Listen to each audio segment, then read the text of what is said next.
Daniel Harper's hands trembled as he spread the stack of envelopes across the scratched kitchen table. Red letters screamed from every corner. Final notice. Past due. Account in collections. The fluorescent bulb overhead flickered, casting shadows that made the numbers swim. 18,000 in medical bills, 4,000 to the funeral home, 2,200 in credit card interest alone. And underneath it all, the letter that made his throat close. 60 days to bring the mortgage current or face foreclosure. He rubbed his eyes with the heels of his palms. 3 years. 3 years since Laura's diagnosis, since the world tilted sideways and never righted itself. The hospice bills kept coming even now, coded reminders that love couldn't be measured in dollars, but dying certainly could. A crayon rolled across the table, bumping his wrist. He picked it up, periwinkle blue, worn down to a nub. Emma's favorite. She'd been drawing again before bed. Another picture for the folder he kept in his desk drawer. This one showed 2 stick figures holding hands under a lopsided sun. One figure had long yellow hair and wore a triangle dress. The other was just him, smaller, shoulders hunched even in crayon. He turned the paper over. In careful second-grade letters, Daddy plus Mommy in heaven, watching me. The chair creaked as Daniel stood, moving to the sink to splash cold water on his face. The clock above the stove read 11:47 p.m.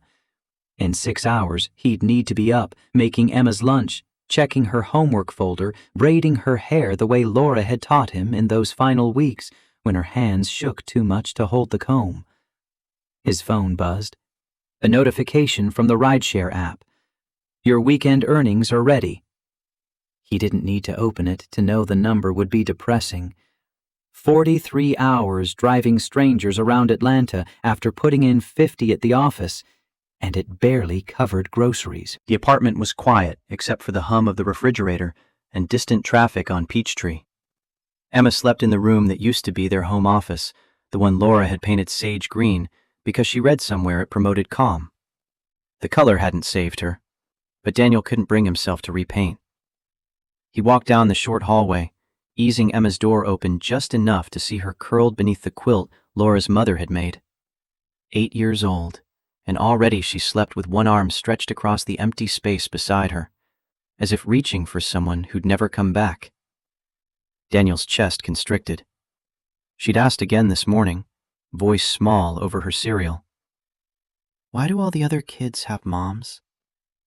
He'd fumbled through the same explanation about heaven and angels and how Mommy loved her so much. Emma had nodded, face serious, and returned to her Cheerios. But later he'd found her in the bathroom, crying quietly with the door mostly closed, trying to spare him the sound. Back in the kitchen, Daniel gathered the bills into a manila folder and shoved it into his work bag. Tomorrow. He'd deal with it tomorrow, or the day after, or whenever the universe decided to throw him something other than impossible choices. The morning came too fast. Emma spilled orange juice across the counter while reaching for her vitamins, the sticky liquid spreading toward his laptop before he could grab it. The paper towels were gone. He used dish rags instead, watching the juice soak through while Emma apologized in that small, guilty voice that broke his heart. It's okay, sweetheart. Accidents happen. But they didn't have time for accidents. Her uniform blouse had a stain from yesterday's spaghetti that he'd forgotten to treat. He scrubbed at it with hand soap, succeeding only in making a wet spot that would take too long to dry. She'd have to wear the backup, the one that was getting too small. Emma stood patient in the bathroom doorway, backpack already on, watching him with those steady brown eyes that were too knowing for 8. She didn't complain when he tugged the tight collar over her head, or when the sleeves rode up past her wrists. You're growing so fast. We'll get new ones soon, okay? She nodded, and he wondered if she knew that soon meant whenever he could scrape together $40 that weren't already spoken for. The Honda coughed 3 times before the engine caught. Daniel held his breath through each sputter, offering silent prayers to a God he'd stopped believing in around the time the oncologist used the word terminal. The car was 17 years old, with 200,000 miles, and a check engine light that had been on so long he'd stopped noticing. But it started, and that was enough. Traffic crawled. Emma hummed in the back seat, working on spelling words. Accommodate, separate, privilege. Words too complex for second grade, but she liked the challenge.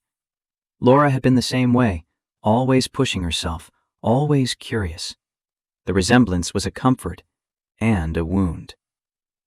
Pinewood Elementary sat squat and brick between a dry cleaner and a discount tire shop. The drop-off line inched forward. Emma unbuckled, leaning between the seats to kiss his cheek. "Love you, Daddy." "Love you too, Em. Have a great day." She disappeared into the stream of children, her too small uniform blouse visible until she rounded the corner. Daniel waited until she was gone, then pulled into traffic, already calculating. If he skipped lunch and worked through his break, he could finish the Henderson account reconciliation early, maybe stay until 7, get ahead on the quarterly reports.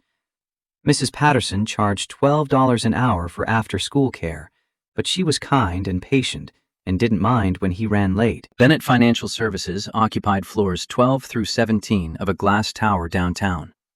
Daniel had worked there 7 years, starting as a junior analyst fresh from Georgia State with a night school MBA and something to prove.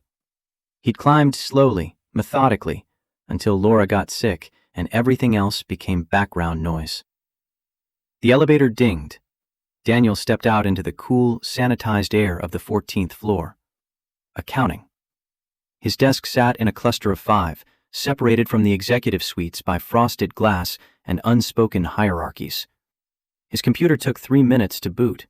He used the time to organize files, reviewing the quarterly presentation he'd spent the last 3 weeks building.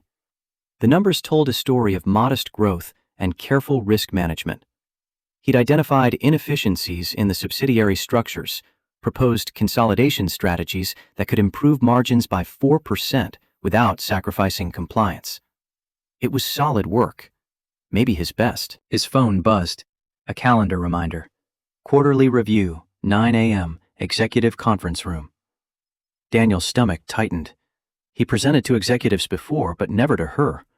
Never to Victoria Bennett, the CEO who'd taken over when her father died 6 months ago and immediately earned the nickname Ice Queen.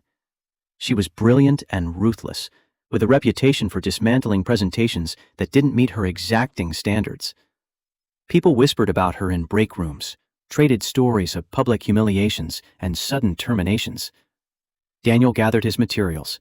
The presentation was sound, the data was clean. He'd triple-checked everything. The conference room was all glass and sharp angles, overlooking the city skyline. 20 executives sat around a table that probably cost more than Daniel's annual salary. Victoria Bennett commanded the head, her presence somehow taking up more space than her frame should allow. 38, maybe 39, dark hair pulled into a severe twist, a charcoal suit that looked custom because of course it did. Her eyes were pale gray, analytical, the kind that saw through politeness to whatever inadequacy lurked beneath. She gestured without looking up from her tablet. "Harper, begin." Daniel connected his laptop to the display. The first slide appeared. Q3, Financial Analysis and Strategic Recommendations. His mouth was dry. Someone coughed. Victoria's eyes remained fixed on her screen. He started talking, walking them through the data. Revenue projections, cost analyses, the consolidation proposal. His voice steadied as he moved into familiar territory, explaining the methodology, highlighting the potential gains. A few executives nodded. The CFO, Richard Walsh, made notes. Victoria's head snapped up halfway through slide 7. Her voice cut across his explanation like a blade. "Stop!" Daniel's words died. The room went silent. She stood, moving to the display screen. Her finger traced one of his projection curves. This assumption, here, You're projecting 18% margin improvement through operational consolidation. Walk me through your baseline. Daniel pulled up the supporting data, explaining the current cost structures across the regional offices. Victoria listened, face impassive, then tapped another number. And you factored depreciation schedules how? He outlined the accelerated depreciation model he'd used, standard for equipment assets. Victoria's expression didn't change. So you assumed straight line for facilities, but declining balance for equipment. Why the inconsistency? Because the tax implications, she cut him off. Did you model the scenario where the Atlanta office lease renews at market rate instead of the negotiated extension? Daniel hesitated. He hadn't. The extension was already approved, signed 2 months ago. The renewal is confirmed, so I used the locked rate. Victoria's smile was cold. And if the landlord exercises the force majeure clause due to the upcoming zoning changes? I wasn't aware. Exactly. You weren't aware.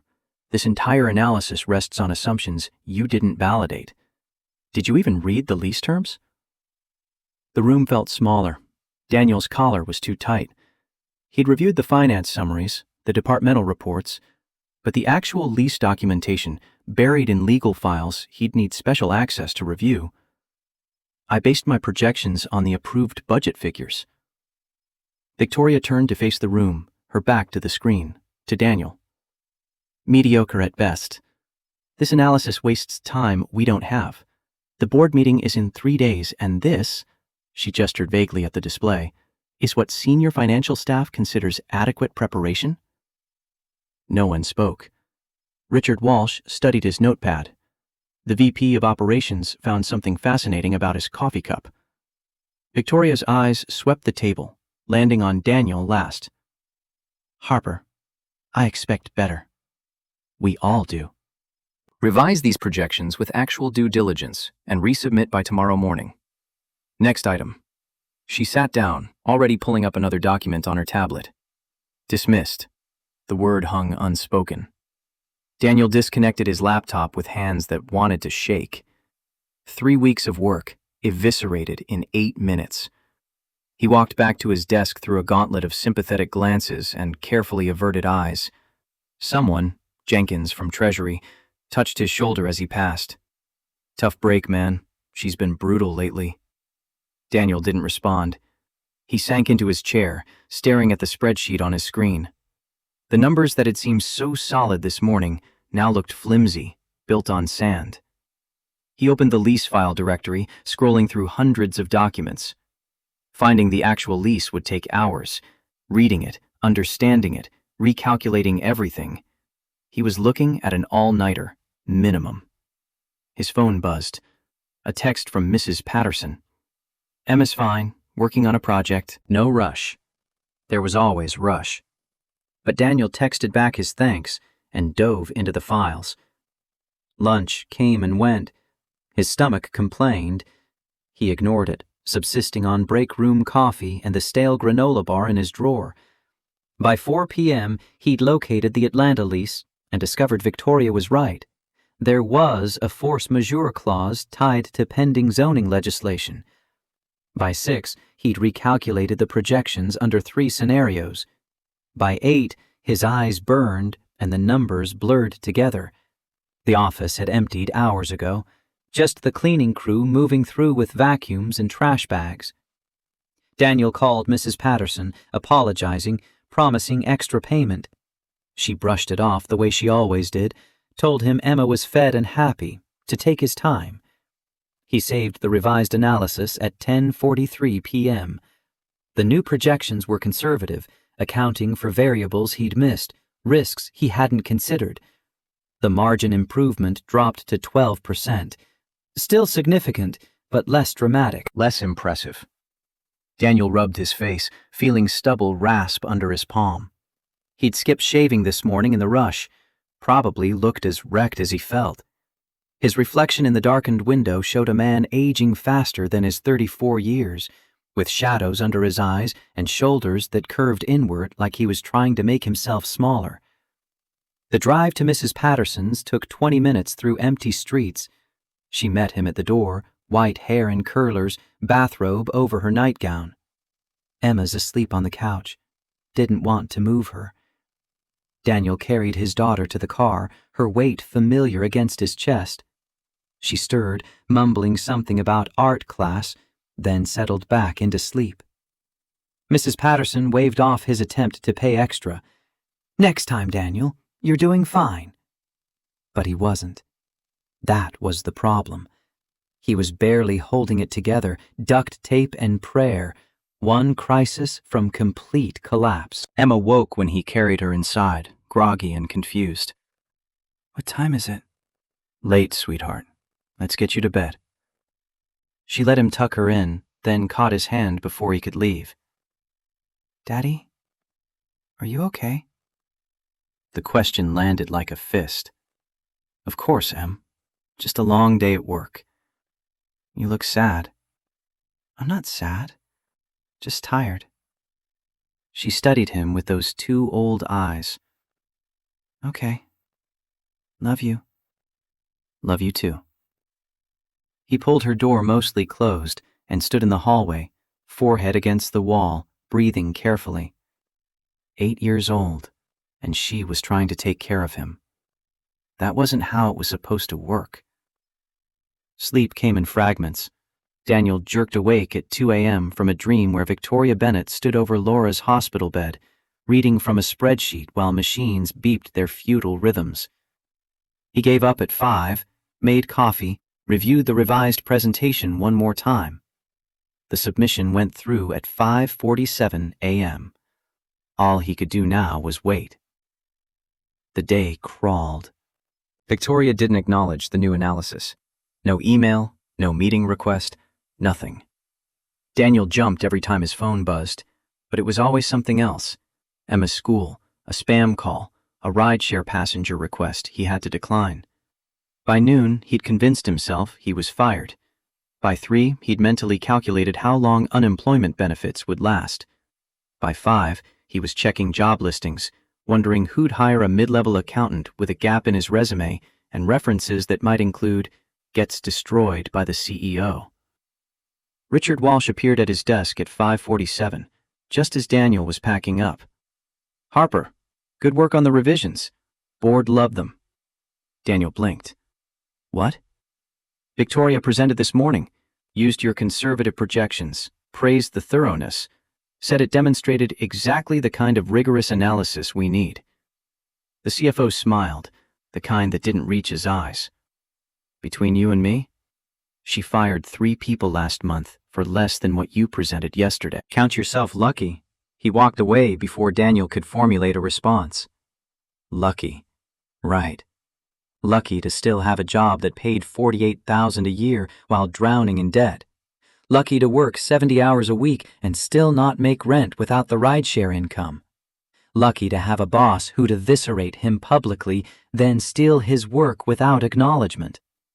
Daniel shut down his computer and headed for the elevator, too exhausted to feel anything but numb. The weekend passed in a blur of laundry and grocery shopping and Emma's soccer practice. She was terrible at soccer, spent most of the game picking dandelions, but she loved the orange slices at halftime and the way the other kids included her.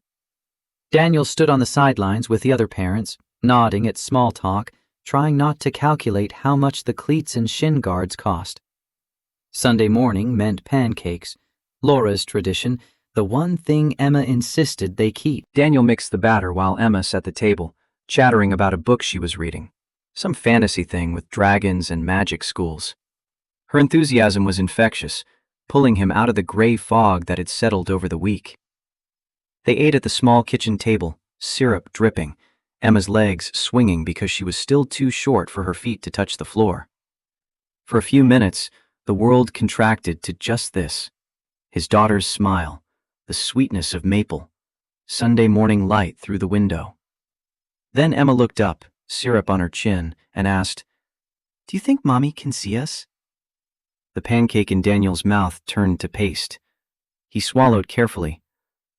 "I think so, yeah. I think she's always watching." "Does she know we still make her pancakes?" "I'm sure she does." I bet it makes her happy. Emma nodded, satisfied, and returned to drowning her breakfast in syrup. Daniel's throat was too tight to eat more. He cleared the plates, washed dishes, let the routine movements settle his thoughts. The afternoon stretched empty. Emma played in her room. Daniel paid bills online, watching the checking account number drop, trying not to think about what happened when it hit zero.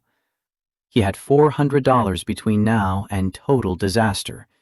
Maybe $5 if he skipped the car insurance payment, but that felt like tempting fate. His phone rang. Unknown number. Probably spam, but he answered anyway. A woman's voice, crisp and professional. "Mr. Harper, this is Jennifer, Mrs. Bennett's executive assistant. Mrs. Bennett requests your presence at her home office Monday evening at 6 p.m. I'm texting you the address now." The call ended before Daniel could respond. A moment later, the text arrived. An address in Buckhead, the kind of neighborhood where houses started at $2 million. Daniel stared at the phone, ice spreading through his chest. Home office, 6 p.m., Monday. That couldn't be good. He spent Sunday night catastrophizing. She was firing him privately to avoid a scene. She was going to threaten him somehow. She'd found some mistake in the revised analysis and wanted to destroy him outside the office. Monday morning dragged. Emma sensed his tension, went quiet over breakfast. He forced himself to act normal, ask about her spelling test, reminded her about library day. She hugged him extra tight at drop-off.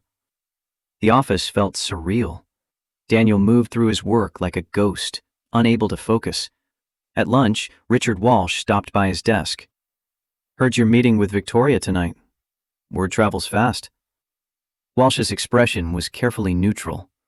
"Whatever it is, keep your head down. She's been unpredictable since her father died. Pressure from the board, you know."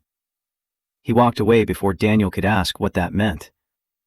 The afternoon was torture. Daniel left at 5:30, drove home to shower and change. His best suit was 4 years old and showed it, but it was the best he had. He kissed Emma goodbye. Mrs. Patterson was already there, setting up a board game, and drove toward Buckhead with dread pooling in his stomach. Victoria Bennett's house was not a house. It was a compound. Modern architecture, all glass and steel and impossible angles. A gate blocked the driveway. Daniel rolled down his window, pressed the intercom button. "Harper, I have an appointment." The gate swung open silently. The driveway curved through manicured landscaping past a fountain that probably cost more than his car. Daniel parked in front of the main entrance, feeling shabby and small. The door opened before he could knock. Victoria stood there, and for a moment, Daniel didn't recognize her. No severe suit, no twisted hair. She wore jeans, actual jeans, and a cream cashmere sweater. Her hair hung loose past her shoulders, dark and slightly wavy. She looked younger, softer, almost human. "Harper, come in." The interior was all clean lines and expensive minimalism. White walls, dark wood floors, art that was probably important. She led him through a living room the size of his entire apartment, down a hallway, into what she'd called her home office. The space was enormous. Floor-to-ceiling windows overlooking the city, a desk that belonged in a CEO suite, bookshelves lined with leather-bound volumes and crystal awards. Laura's entire medical care could have been paid for with what this room cost. "Sit." Daniel lowered himself into a chair that probably had a designer name. Victoria remained standing, pacing slowly, and he realized she was nervous. The Ice Queen, nervous. That made everything worse somehow. She stopped pacing, turned to face him directly. "I've spent the day reviewing your personnel file. 7 years with Bennett Financial. Consistently excellent performance reviews from your previous supervisors. Promoted twice in your first 4 years.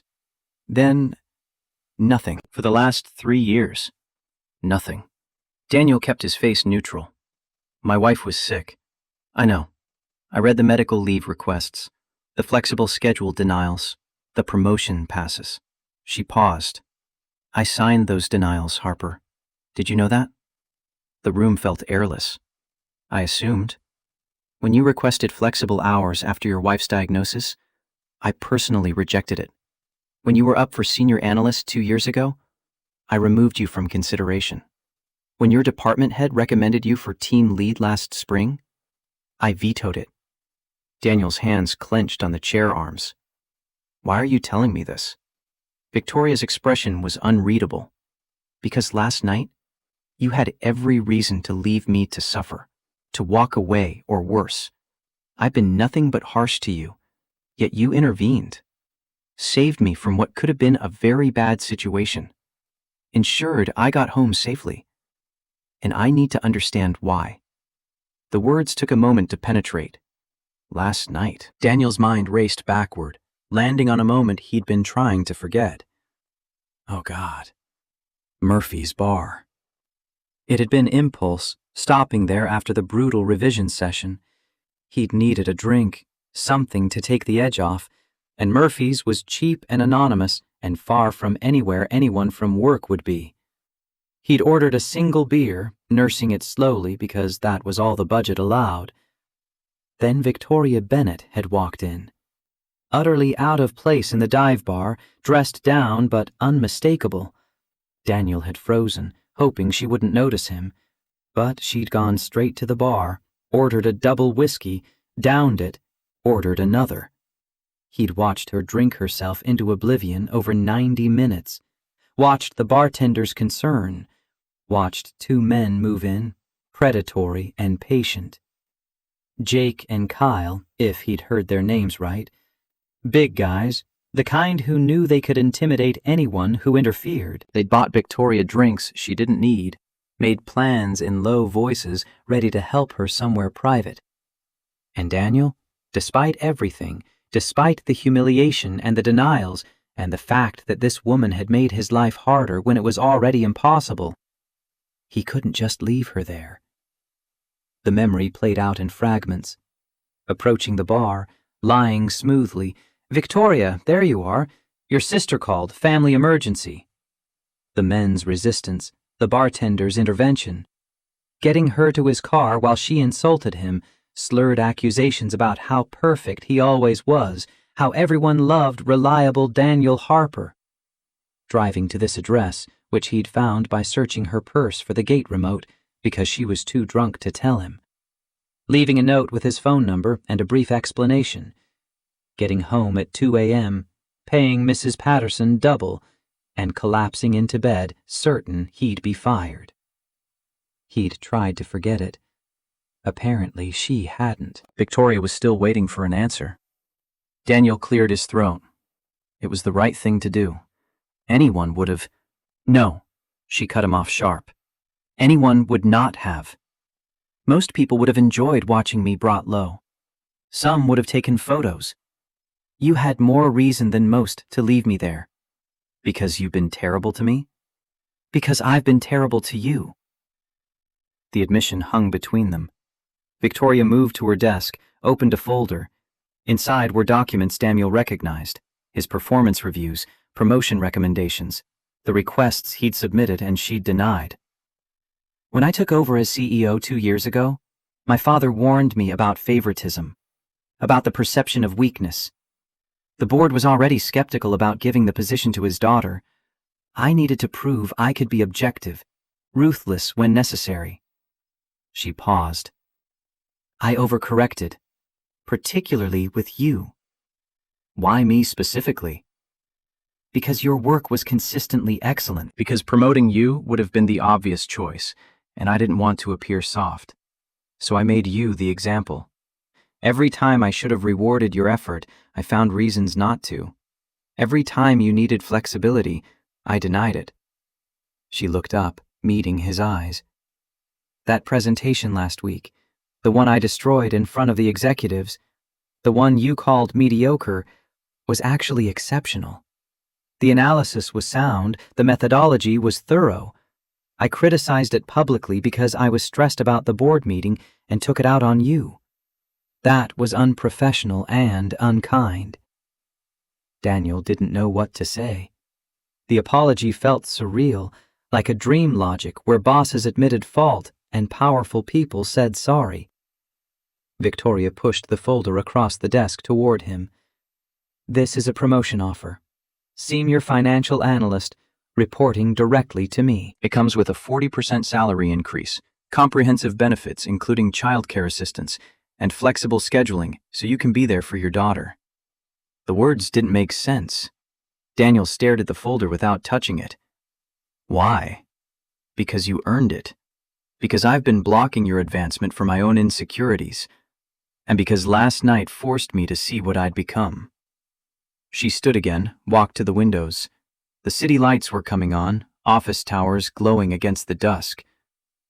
My father built this company on integrity and compassion.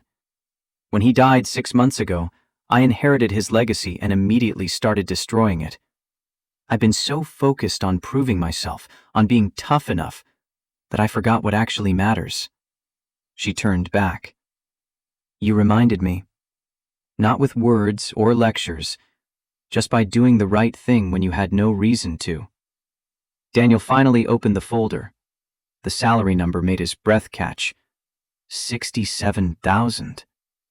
Benefits that would cover Emma completely. Flexible hours that meant he could actually be at her school events, could stop driving strangers around at midnight. I don't know what to say. Say you'll accept. He looked up at her, this woman who'd been his tormentor and was now offering salvation, and felt something crack inside. All the months of drowning, of juggling bills and skipping meals and wondering how long he could keep the plate spinning, maybe it could actually end. Yes, I accept. Victoria's shoulders dropped, tension draining. Good. You start next week. I'll have HR prepare the paperwork. She walked him to the door, and at the threshold, Daniel stopped. Last night, what you said about people enjoying watching you fail. You were right. I thought about it, about leaving you there. But you didn't. No, I didn't. Because being cruel to someone because they were cruel to you first just makes the world worse. And Emma's watching how I handle things. I want her to see someone who does the right thing, even when it's hard. Victoria's expression softened. Your daughter is lucky. I'm the lucky one. The drive home felt dreamlike.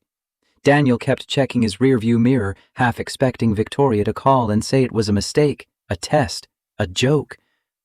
But his phone stayed silent, except for a text from Mrs. Patterson. Emma in bed. See you tomorrow. He pulled into his apartment complex and sat in the car, hands on the wheel, letting it sink in. 67,000. Benefits, flexibility, room to breathe. For the first time in 3 years, the future looked like something other than an advancing wall of catastrophe. Daniel closed his eyes, and though he'd stopped praying the day Laura died, he sent something like gratitude out into the universe anyway. Tomorrow, he'd tell Emma. Tomorrow, he'd figure out how to explain that sometimes the world surprised you, that sometimes people changed, that kindness could matter even when it felt pointless. Tonight, he just sat in his car and let himself believe it was real. The paperwork arrived Thursday morning in a cream envelope marked Confidential. Daniel opened it at his desk, hands unsteady, half convinced the offer would evaporate like morning fog. But the numbers were real. The signature was real. Effective date, Monday, 2 weeks from now. Time enough to transition his current accounts, brief his replacement, pretend this was normal career progression instead of a miracle wrapped in guilt and second chances. Richard Walsh appeared at his cubicle before lunch, face carefully blank. Congratulations on the promotion, Harper. Well deserved. The words carried weight they shouldn't. Daniel looked up, searching for sarcasm, finding only resignation. Thank you. Walsh leaned against the partition, lowering his voice. A word of advice. Victoria's father, Robert Bennett, he built this company on relationships, Knew everyone's kids' names, remembered birthdays, that kind of thing. Victoria's trying to prove she's different, tougher. But since he died, she's been erratic. Generous one day, cutting the next. Just keep your head down and don't assume today's favor means tomorrow's protection. He walked away before Daniel could respond. The warning settled like cold water in his stomach. 2 years of being Victoria's example, her proof of objectivity, and now suddenly he was favored. Walsh was right to be concerned. This could flip again just as easily. Emma squealed when he told her that night. Literally squealed, jumping on the couch until he reminded her about the downstairs neighbors. She threw her arms around his neck, nearly knocking him backward. "Does this mean you don't have to drive the car people anymore?" "No more rideshare, kiddo. I'll be home for dinner every night. And you can come to my spring concert? Front row, I promise." She hugged him tighter, and Daniel felt something in his chest unknot. How many times had he disappointed her these past 3 years? How many school events missed? How many bedtime stories cut short because he was too exhausted to keep his eyes open? Maybe now he could actually be the father she deserved, instead of just the one who survived. The weekend passed in a haze of cautious optimism. Daniel paid the overdue electric bill, bought groceries without calculating every item, splurged on the fancy peanut butter Emma liked. Small things, but they felt enormous. Room to breathe. Space to think about something other than which crisis to address first. Monday morning, he reported to the executive floor. His new office wasn't large, barely bigger than his old cubicle, but it had a door that closed and a window overlooking Peachtree Street. Someone had left a welcome basket on the desk, expensive coffee, fancy chocolates, a note card that read, "Good luck." The handwriting was unfamiliar. Victoria's assistant Jennifer appeared at 9:15, all crisp efficiency and perfect posture. "Ms. Bennett would like to see you at 10. Conference room C. Bring the Henderson portfolio and your Q4 projections." Daniel nodded, already pulling files. His new role meant direct reporting, which meant direct scrutiny. The grace period was over. Time to prove he deserved this. Conference room C was smaller than the executive suite, more intimate. Victoria sat at one end of the table, laptop open, reading glasses perched on her nose. She glanced up when he entered, gestured to the seat across from her. "Walk me through Henderson." Daniel spread the documents, launching into analysis. Henderson Industries was a mid-sized manufacturing client, steady but unremarkable. He'd identified opportunities to restructure their debt, refinance at better rates, improve their quarterly cash flow by 11%. Victoria listened without interrupting, making notes on her tablet. When he finished, she looked up, expression neutral. "The refinancing timeline assumes cooperation from 3 separate lenders. What's your contingency if Chase declines?" He'd anticipated the question, had backup scenarios ready. They talked through alternatives, stress-tested assumptions, debated risk tolerance. An hour disappeared, then another. Victoria's questions were sharp but fair, pushing him to defend his reasoning without undermining his conclusions. Finally, she closed her laptop. "Good. Present this to Henderson next week. You'll lead the meeting." Daniel blinked. "Lead? You're senior analyst now. Time to act like it. I'll attend, but this is your client relationship to build." She stood, gathering her materials. "One more thing. There's a charity gala Friday night. Reynolds Foundation, supporting cancer research. My father started it 20 years ago. I'd like you to attend." The request caught him off guard. Those events were for executives, major donors, people who belonged in ballrooms wearing $1,000 suits. "I appreciate the invitation, but I don't think—" "You're part of the senior team now, Harper. That means representing the company at these functions. Besides," she paused, something flickering across her face, too fast to read. "It would be good for you to understand the Foundation's work, given your personal experience." The words landed carefully, acknowledging without prodding. Daniel's throat tightened. Laura had died in a clinical trial, one of the last-ditch experimental treatments when conventional options ran out. The Reynolds Foundation funded that kind of research. "I'll be there." "Good. Formal attire. I'll have Jennifer send details." She left, heels clicking down the hallway. Daniel sat alone in the conference room, staring at the Henderson files without seeing them. A gala. He owned one suit, the same one he'd worn to Victoria's house, and it definitely wasn't formal attire. He pulled out his phone, searched rental options, found a tuxedo place in Midtown that promised same-day alterations. The week accelerated. Daniel threw himself into the Henderson presentation, refining projections, rehearsing deliverables. Emma noticed his distraction over breakfast Wednesday, asked if he was okay. He assured her he was, just busy with new responsibilities. She nodded, wise beyond her years, and returned to her cereal without pushing. Thursday afternoon his phone rang. Unknown number, but he answered anyway. "Mr. Harper, this is Marcus from Refined Gentleman Tuxedo. Your order is ready for pickup." Daniel frowned.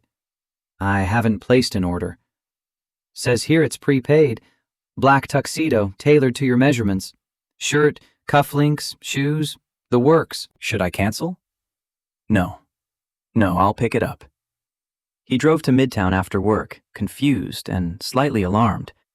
The shop was small but elegant, all dark wood and brass fixtures. Marcus was a thin man in his 50s who pulled a garment bag from the back with a flourish. Whoever ordered this has good taste.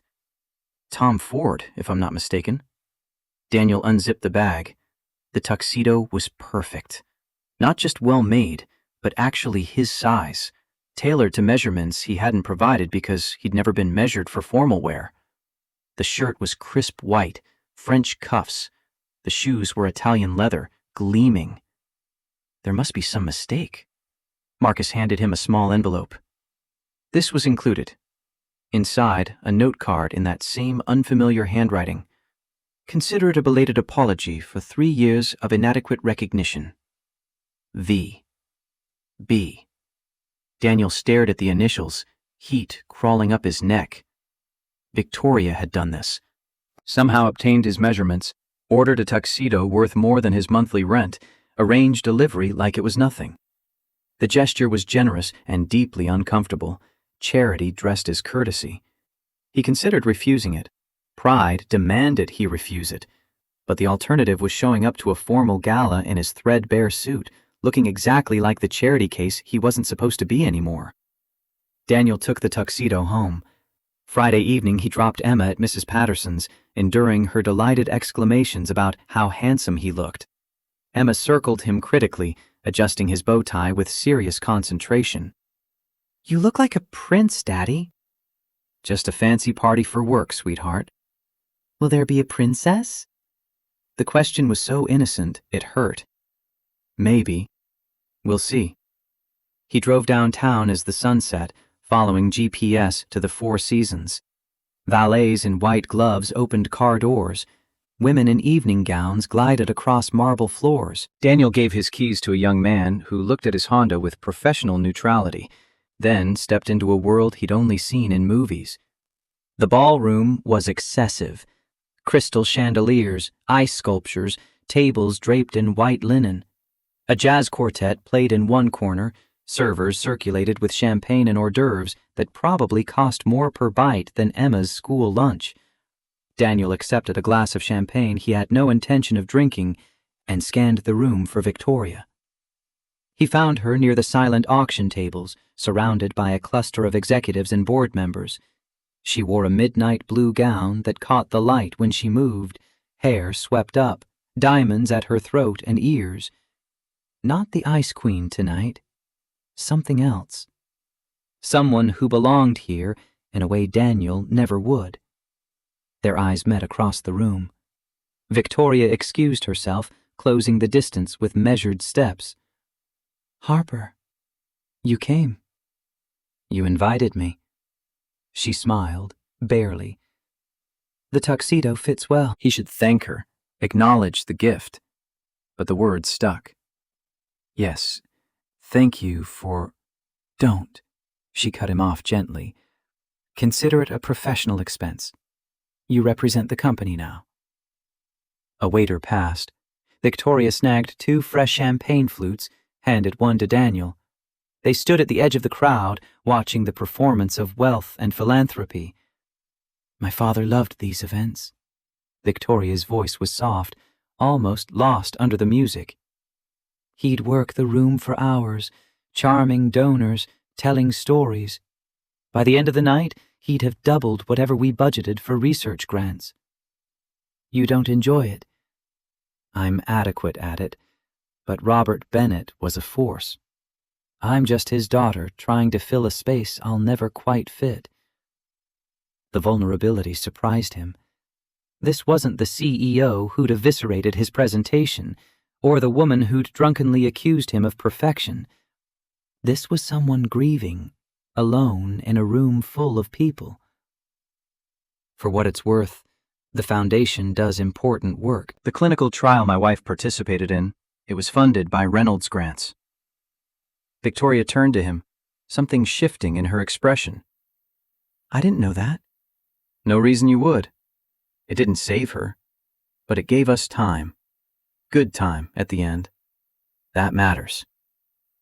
She was quiet for a long moment, then, I'm glad that there was good time.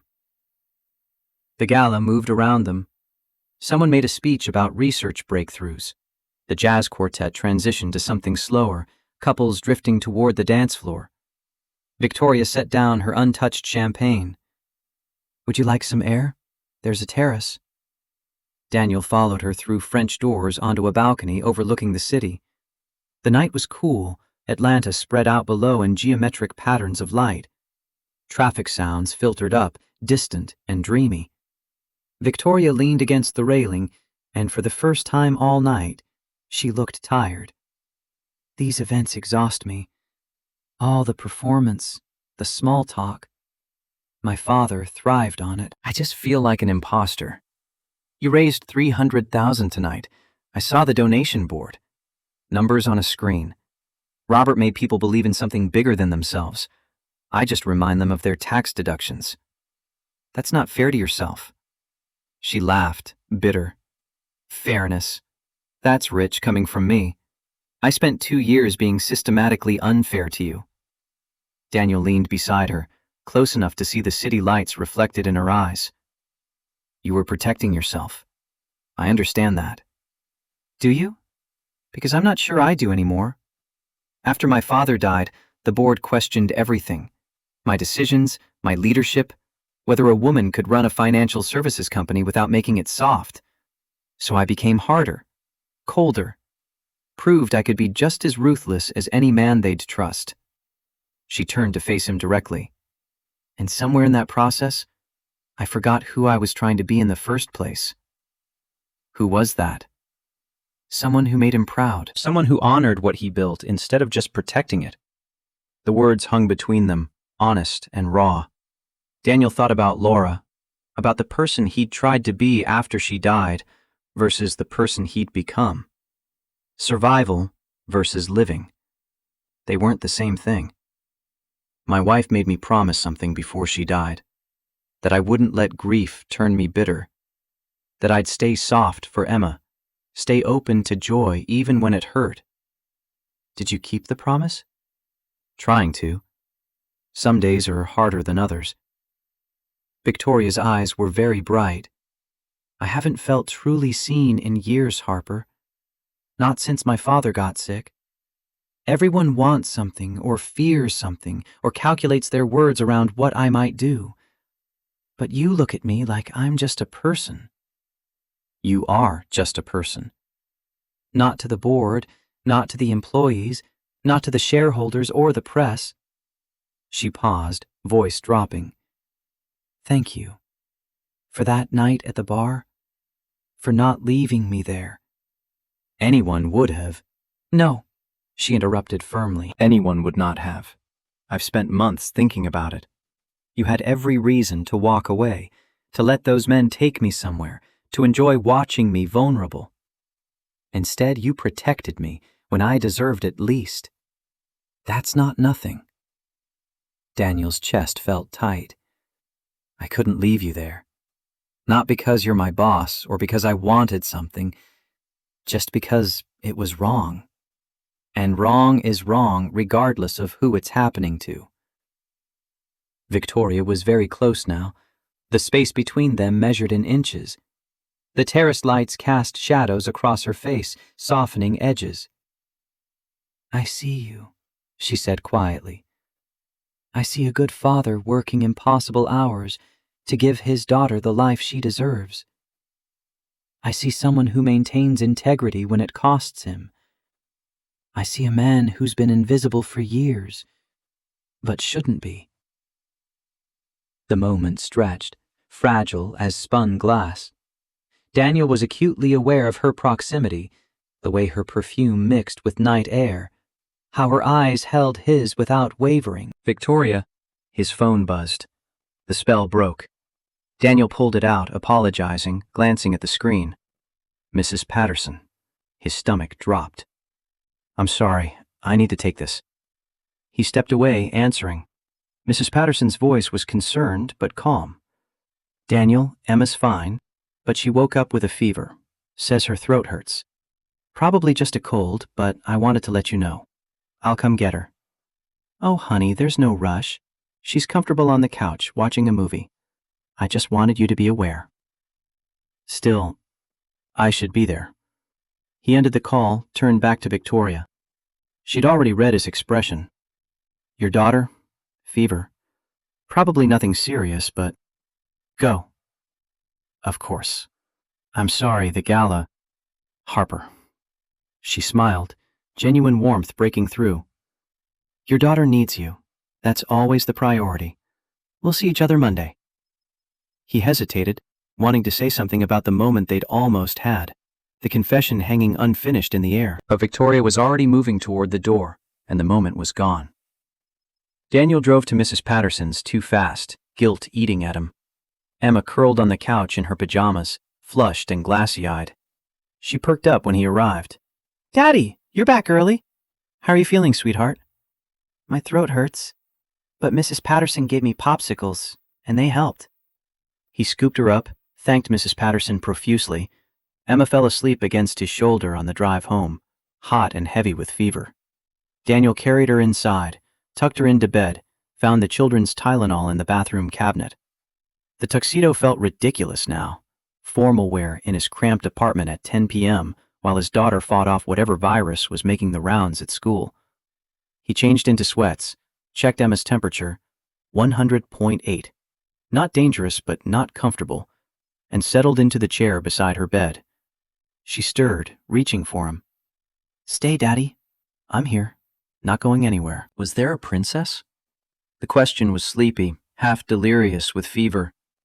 Daniel thought about Victoria on the terrace, city lights haloing her hair, saying things that felt like crossing a bridge they couldn't uncross. Maybe. I don't know yet.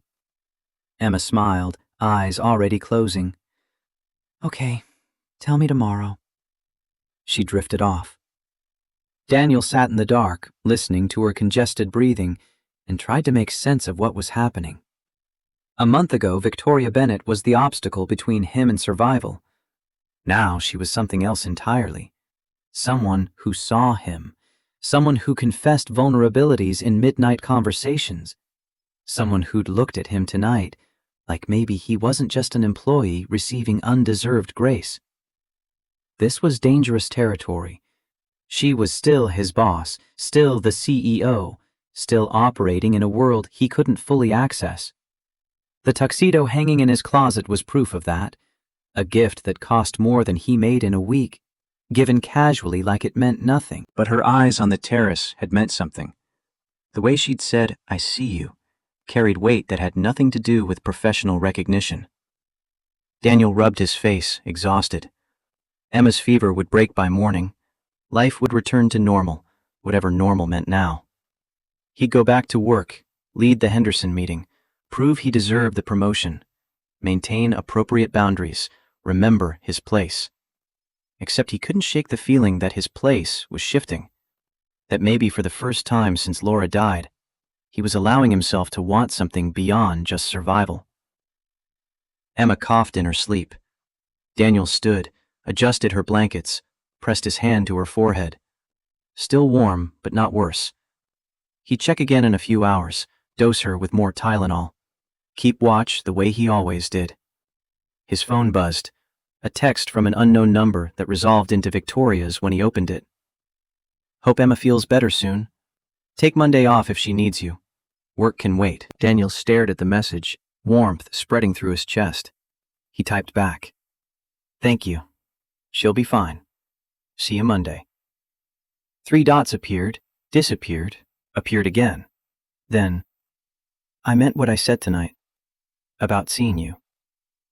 The word sat on his screen, impossibly significant. Daniel's thumb hovered over the keyboard. A dozen responses formed and dissolved. Finally, he settled on simple truth. I know. I see you too. The dots danced for a long moment. Then, good night, Daniel.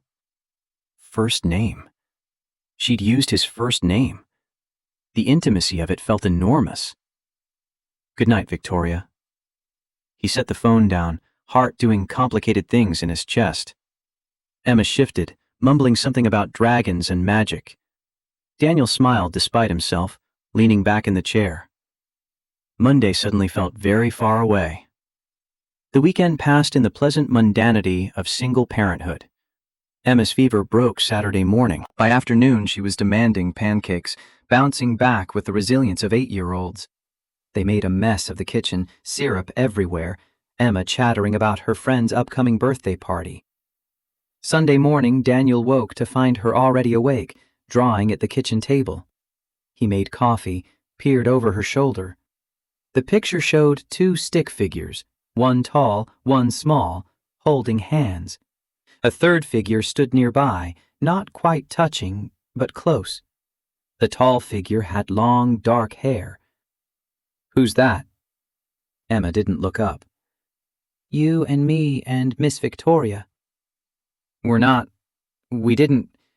When did you meet Victoria? At the diner, remember? She had pancakes with us.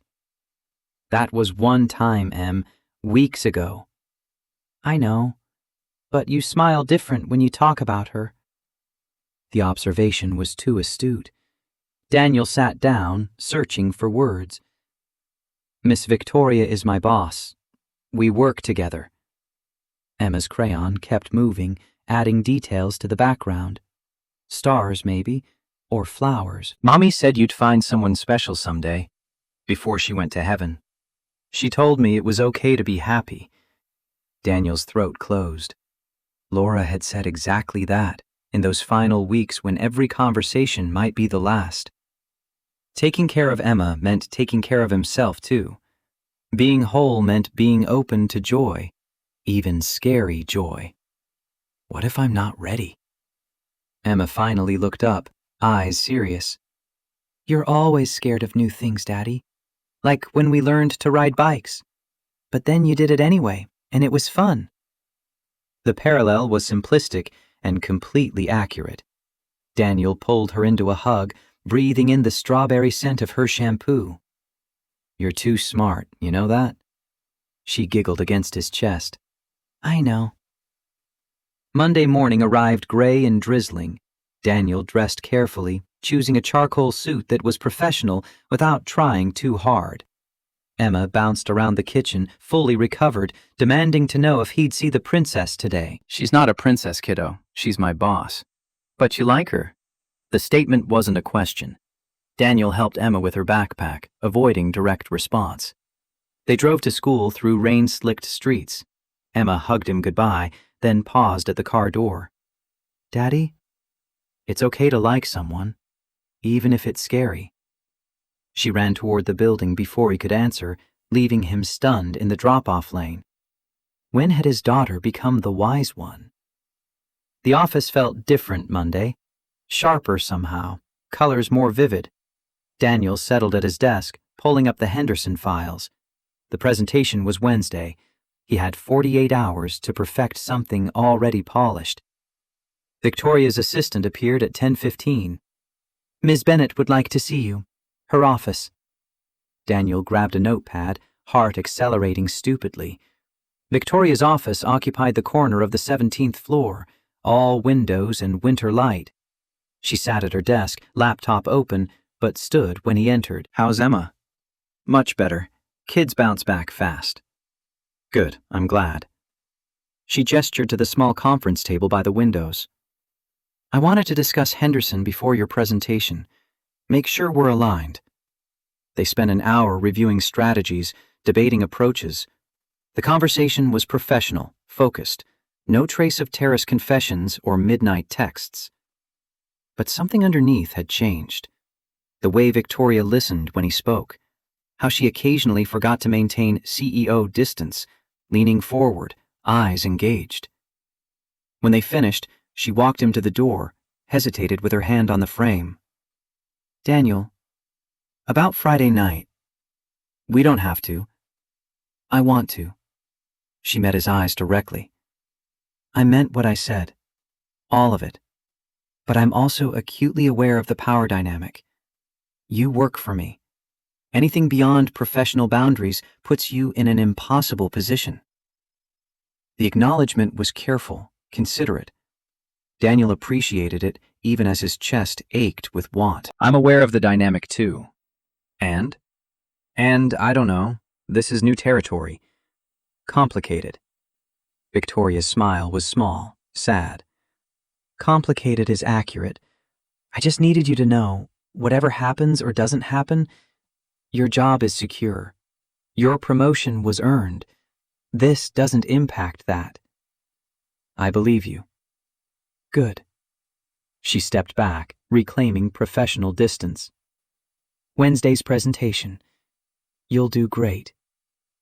He left feeling untethered, floating somewhere between relief and disappointment. The parameters were clear. They could acknowledge attraction without acting on it, maintain boundaries, be adults about complicated feelings. Except Tuesday evening, Daniel's phone rang as he was putting Emma to bed. Victoria's name on the screen made his pulse jump. He stepped into the hallway, answered quietly. "Hello?" "Daniel, I'm sorry to call so late. I need a favor." "Anything." The word came out too fast, too eager. Victoria was quiet for a beat. "My laptop won't connect to the VPN. I have the board report due tomorrow, and all my files are on the network. I know this is beyond your job description, but you mentioned having IT experience from college. I can help. Where are you?" "Home, but I can bring it to the office." "I'll come to you. Faster that way." He could hear her hesitation, weighing professional boundaries against practical need. Finally, "Thank you. I'll text the gate code." Daniel told Mrs. Patterson he had a work emergency, promised extra payment. Emma was already asleep, peaceful and unconcerned. The drive to Buckhead took 20 minutes through light traffic. The gate opened smoothly this time, no intercom necessary. Victoria answered the door in jeans and an oversized sweater, hair in a messy bun, bare feet. Somehow that was more dangerous than the gala gown, more real. "Thank you for coming. I know it's late." "Not a problem. Let's see what we're dealing with." She led him to the home office, the laptop open on the massive desk. Daniel sat down, pulling up network diagnostics. The issue was obvious. Corrupted security certificates, easily fixed. He walked through the repair, resetting credentials, testing connections. 10 minutes, and the VPN was stable. All set. The certificates expire quarterly, so this might happen again in a few months. I can show you how to refresh them. Victoria stood behind his shoulder, close enough that he caught her scent. Something subtle. Cedar and vanilla. "You're good at this." "Paid my way through grad school doing IT support. The certificates expired quarterly, so this might happen again in a few months. I can show you how to refresh them yourself." Victoria pulled up a chair beside him, their knees almost touching. "Show me." Daniel talked her through the process, navigating menus, explaining protocols. She asked intelligent questions, made notes. The work was mundane, but the proximity made everything electric. At some point, her hand brushed his on the keyboard, accidental contact that lingered a fraction too long. "Got it." She sat back, smiling. "You're a good teacher." Years of helping Emma with homework. The mention of his daughter shifted something. Victoria's expression softened. How is she really, beyond the fever? Perceptive? Resilient? Smarter than I deserve? I doubt that last part. She notices things, like how I smile different now. Her words, not mine. Victoria went very still. Different how? Happier, apparently. She thinks you're a princess. The confession slipped out unbidden. Victoria's eyes widened. Then she laughed, genuine and surprised. A princess? I've been called many things. That's a first. Emma has theories about most things. Usually she's right. And what does she theorize about me? That you're special. That it's okay to be happy. Victoria's laughter faded into something quieter. The space between them felt charged, full of possibility and danger. Daniel, her voice was careful. If we cross this line, there's no uncrossing it. Your career, my reputation, the company dynamics, everything gets complicated. I know. Do you? Because I'm not sure I do. I've spent 6 months being the Ice Queen, proving I'm untouchable. And then you... She broke off, frustrated. You saw me at my worst and chose kindness. Now I can't stop thinking about what that means. Daniel turned in his chair, facing her fully. What do you want it to mean? I want... She stopped, started again. I want to know if this is real, or if I'm just lonely, and you're just grateful, and we're confusing proximity for something more. The question deserved honesty. Daniel thought about Laura, about grief and guilt, and the slow journey back to wanting anything beyond survival. About Emma's drawing with the third figure almost touching. About Victoria on the terrace saying, I see you, like it was confession and invitation combined. I haven't wanted anyone since Laura died. Didn't think I could, but you make me want things I thought were gone forever. Victoria's breath caught. What kinds of things? To be seen. To matter beyond what I provide. To build something new without betraying what I had before. They were inches apart now, the laptop forgotten. Victoria reached up slowly, giving him time to pull away. Her hand cupped his jaw, thumb brushing his cheekbone. I'm terrified, she whispered. Me too. That makes it real then. Real things are terrifying. She closed the distance between them, and Daniel met her halfway. The kiss was tentative at first, a question neither was quite ready to answer. Then Victoria's hand slid into his hair, and suddenly it was desperate, years of loneliness and want pouring into a single point of contact. When they broke apart, both breathing hard, Daniel rested his forehead against hers. This changes everything.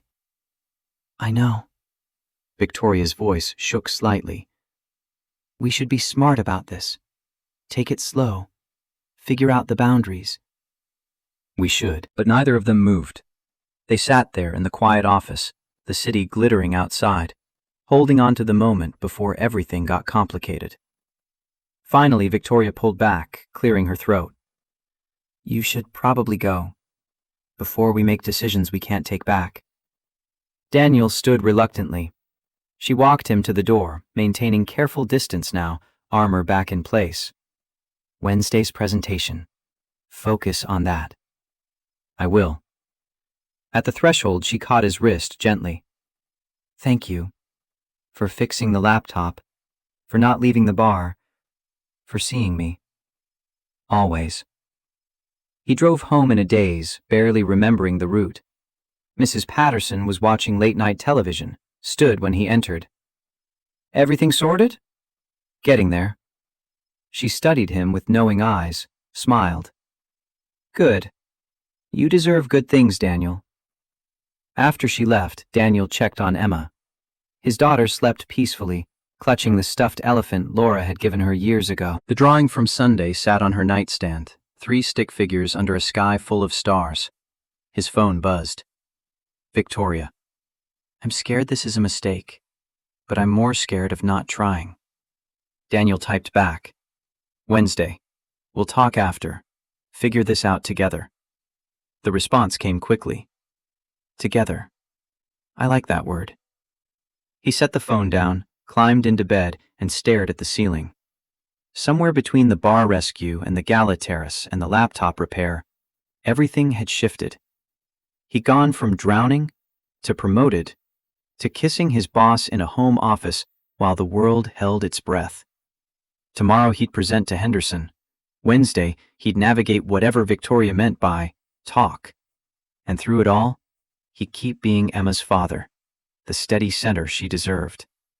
But tonight, just tonight, Daniel let himself feel something other than survival. Let himself imagine a future that included want and risk and the terrifying possibility of being truly happy. The ceiling offered no answers. Sleep came eventually, restless and full of dreams he couldn't quite remember. Wednesday morning arrived with the weight of consequence. Daniel dressed in his best suit, the one that had survived 3 years of wear without falling apart, and tried to focus on Henderson instead of the way Victoria's mouth had felt against his. Professional boundaries, clear lines. They'd talk after the presentation, sort through what the kiss meant, and whether they were willing to pay the cost. Emma noticed his distraction over breakfast, waving her hand in front of his face. "Earth to Daddy. You okay?" "Big presentation today, sweetheart. Just nervous." "You'll do great. You always do." Her confidence was absolute, the kind only children could muster. Daniel kissed the top of her head, grateful for the steadiness she provided when everything else tilted sideways.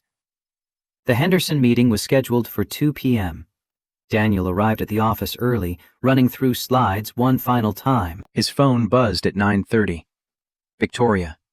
Good luck today. You're ready." The message was professional, appropriate. Nothing in the words suggested they'd spent Monday night tangled together in her home office, breathing each other's air. Daniel pocketed the phone and returned to his projections. At 1:45, he gathered his materials and headed to the executive conference room. Victoria was already there, laptop open, wearing a navy suit that made her eyes look sharper. She glanced up when he entered, expression neutral. "Harper, ready?" "As I'll ever be." The Henderson team arrived promptly at 2.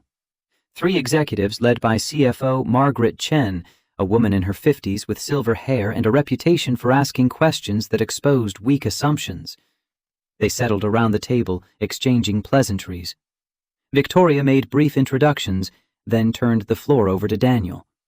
He launched into the presentation with more confidence than he felt. The debt restructuring proposal was sound, the numbers clean. He walked them through current obligations, proposed refinancing terms, projected cash flow improvements. Margaret interrupted twice with pointed questions. Daniel had anticipated both, offered detailed responses that satisfied her concerns. 40 minutes in, he reached the implementation timeline. This was the critical section, where theory met practical execution. He built in contingencies for the Chase refinancing, alternate lenders if needed, flexibility around timing constraints. Margaret leaned forward, studying the slide. "You're assuming cooperation from 3 separate institutions within a 6-week window. That's ambitious." "It is, but we've already had preliminary conversations with each lender. Chase is interested pending final approval. Wells Fargo has indicated flexibility on terms, and the credit union option provides fallback if traditional banks balk." "What's your confidence level on the Chase approval?" 70%. High enough to pursue, realistic enough to have backup plans. Margaret glanced at Victoria, who'd been silent throughout. "Your team did their homework. Harper's thorough. It's why I brought him onto this account." The endorsement was professional but warm. Margaret made a few notes, conferred quietly with her colleagues, then straightened. "We'd like to move forward. Pending legal review of the contracts, Henderson Industries accepts the proposed restructuring." Relief flooded Daniel's chest. He kept his expression composed, shook hands, promised to have contracts drafted by Friday. The Henderson team left with handshakes and promises to follow up. When the conference room door closed, Victoria allowed herself a small smile. "Well done. That was excellent work." "Thank you. I couldn't have. Yes, you could have, she interrupted gently. This was your analysis, your relationship building, your presentation. Own it. The words settled warm in his chest. For years he'd been overlooked, undervalued, told his contributions were adequate at best. Victoria saw what others had missed, and the recognition meant more than the salary increase ever could. Her phone buzzed. She glanced at it, frowned. Board meeting in 15 minutes. I need to prep. Of course. Daniel gathered his laptop. About Monday. Tonight. Come by around 7. We'll talk properly. She left before he could respond, heels clicking down the hallway. Daniel stood alone in the conference room, heart doing complicated rhythms. Tonight meant decisions. Meant confronting what they'd started, and whether continuing was wisdom or disaster. The afternoon disappeared into contract drafting and client emails. Richard Walsh stopped by Daniel's office at 4, expression carefully neutral. Heard Henderson went well? They accepted the proposal. Good. That's good. Walsh hesitated at the door. Word of advice, Harper. Victoria's under tremendous pressure from the board. Robert's death left a vacuum, and there are factions that think a woman can't fill it. She's been making changes to prove them wrong. Just be careful you don't become collateral damage. The warning was vague enough to be deniable, specific enough to land. Daniel nodded, not trusting his voice. Walsh disappeared down the hallway, leaving unease in his wake. At 6, Daniel left the office, drove home to relieve Mrs. Patterson. Emma was working on a science project, something involving baking soda volcanoes. She looked up when he entered, grinning. Daddy, can we make it explode? After dinner, kiddo. How was school? Good. We learned about metamorphosis. That's when caterpillars turn into butterflies. The innocence of the statement hit sideways. Transformation. Becoming something new while losing what you were before. Daniel helped Emma clean up her supplies, made grilled cheese and tomato soup for dinner, tried not to watch the clock. At 6:30, he told Emma he had another work meeting, apologized for the disruption. She waved him off, already absorbed in her book. Mrs. Patterson arrived 5 minutes later, settling onto the couch with knitting. The drive to Buckhead felt longer this time, weighted with anticipation and dread. The gate opened smoothly. Victoria's house glowed against the darkness, all warm light and clean angles. She answered the door in jeans and a cashmere sweater, feet bare again, hair loose. Come in. I ordered Thai food. Hope that's okay. Perfect. They ate at her kitchen island, which was larger than Daniel's entire kitchen, making small talk about the Henderson deal and Emma's science project. The conversation was careful, dancing around the real topic. Finally, Victoria set down her fork, meeting his eyes. We should probably address Monday. Probably. I don't regret it, just so we're clear. But I'm also aware of how complicated this is. Daniel pushed his plate aside, giving her full attention. Complicated how? I'm your boss. There's inherent power imbalance. Anything between us puts your career at risk, even if I never intend it to. Office relationships require HR notification, potential recusal from decisions affecting you. The board already questions my judgment. This would give them ammunition. The practical concerns were valid, carefully considered. Daniel appreciated that she'd thought it through instead of just acting on impulse. Those are all real issues. But... Victoria's eyes searched his face. But I haven't felt this alive in 3 years, since before Laura got sick. And I don't know if that's enough to justify the risk, but I know I don't want to pretend Monday didn't happen. Victoria was quiet, fingers tracing patterns on the marble countertop.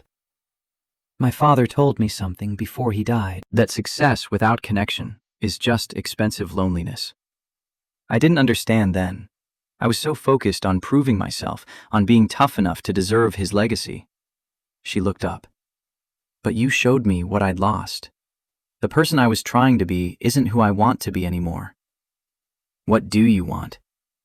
Honestly, I want to see where this goes, but I also want to protect you.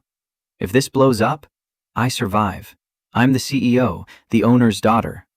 You're the employee who got involved with his boss. That's not fair." The acknowledgement meant everything.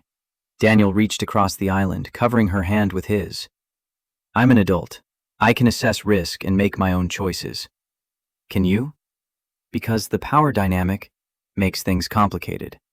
"You've said that. But complicated doesn't mean impossible." Victoria turned her hand over, lacing their fingers together. "So what do we do?" "We try. Carefully. We notify HR, establish boundaries, keep it professional at the office. We take it slow, see if this is real or just loneliness and proximity. And if it is real, then we figure out the rest together." The words seemed to resonate with her the way it had in Monday's text. Victoria stood, moving around the island until she was close enough to touch. Daniel remained seated, looking up at her. "I'm terrified of hurting you, of letting the board pressure me into choosing the company over this, over us." "Then don't choose. We build something that can handle the pressure." "You make it sound simple. It's not. But nothing worth having ever is." Victoria cupped his face, thumb brushing his cheekbone the way she had Monday night. When she kissed him this time, it was slower, deliberate. A promise instead of a question. Daniel stood, pulling her closer, and for a few moments the complications faded into background noise. They broke apart reluctantly. Victoria rested her forehead against his chest, breathing carefully. "This is real, isn't it?" "Yeah, I think it is." Okay.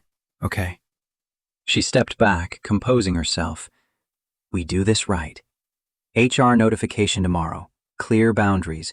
No favoritism, no special treatment. If we're going to try, we do it properly." Agreed. They talked through logistics for another hour.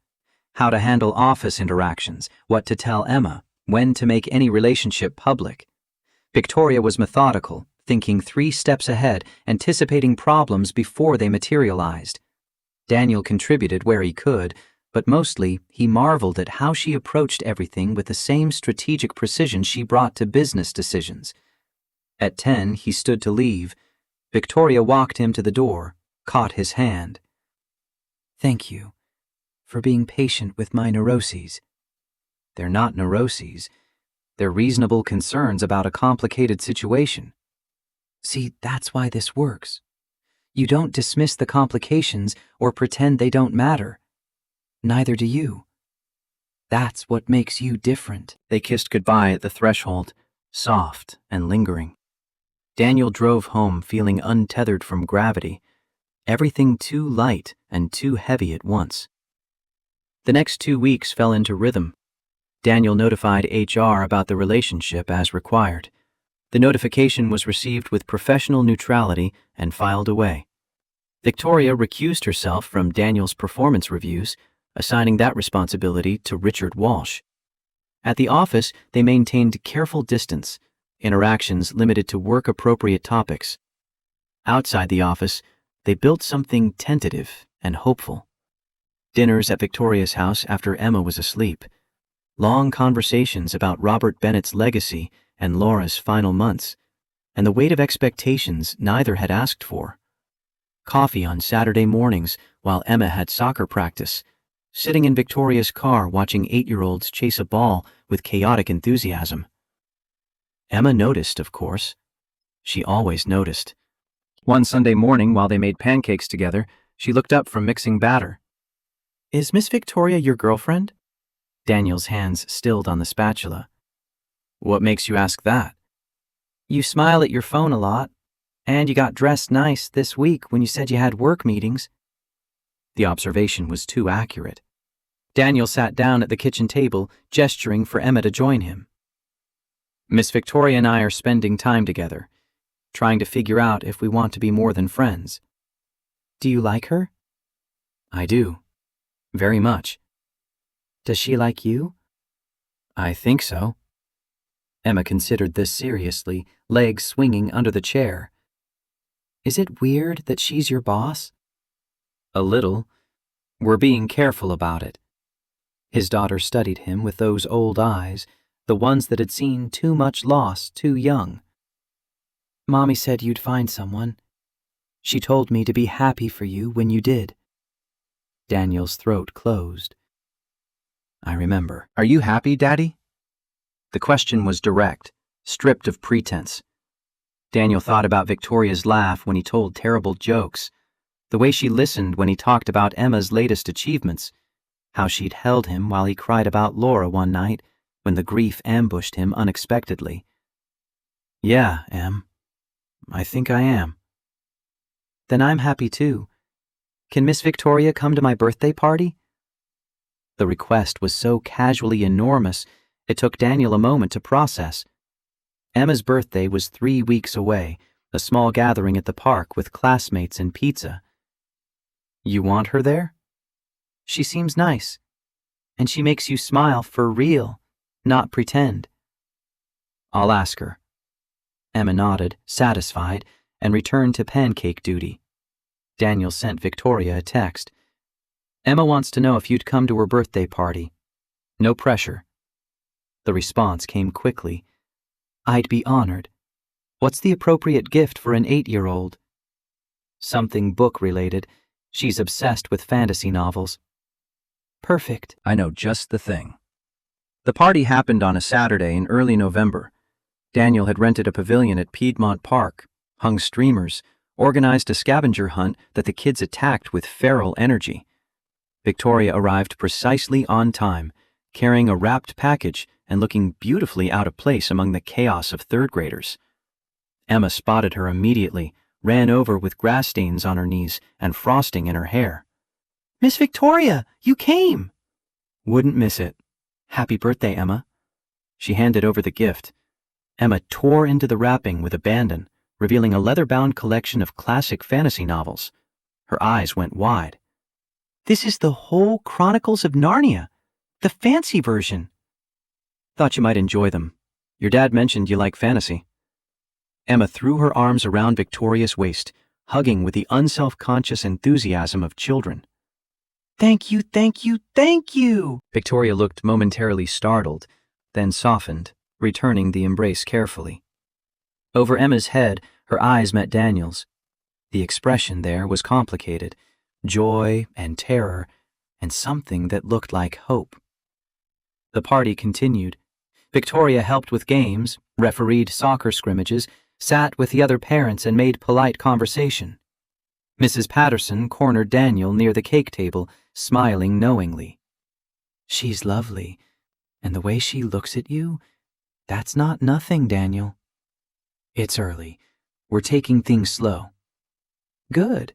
Slow is smart, but don't be so slow you miss what's right in front of you.